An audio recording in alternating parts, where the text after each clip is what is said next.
শতবর্ষী আম গাছ, কাশিয়ানী উপজেলা, গোপালগঞ্জ। অবশ্য আমাদের এলাকাও শতবর্ষী কিছু আম গাছ ছিল, কিন্তু সেভাবে আর কি হাইলাইট হয় নাই। এখানে যেভাবে হাইলাইট হয়েছে শতবর্ষী আম গাছ হিসাবে।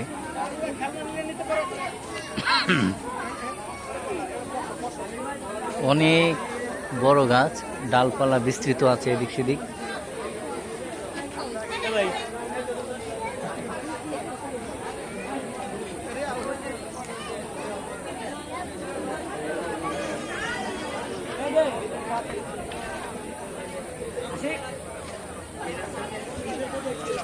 প্রচুর লোক সমাগম হয়েছে।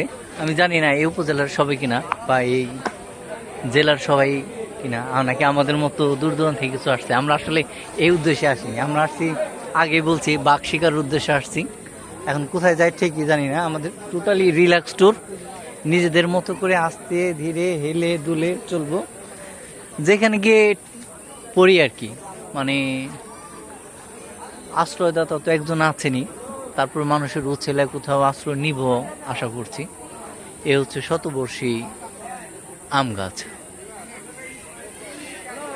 তাল গাছটা অবশ্য বয়স খুব বেশি না, 15 বছর হবে, মানে এটার অর্ধেক বয়স্ক, মানে হাঁটুর সমান বয়স।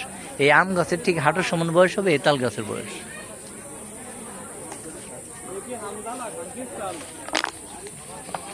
ওদিকে আমাদের ডাক্তার মনিরুজ্জামান এটার ভিডিও ধারণ করার চেষ্টা করছে। পুরোটা আসলে ওইভাবে ধারণ করা সম্ভব না। তবে আমের মৌসুম, কোনো আম নাই, অথচ এটা আম গাছ।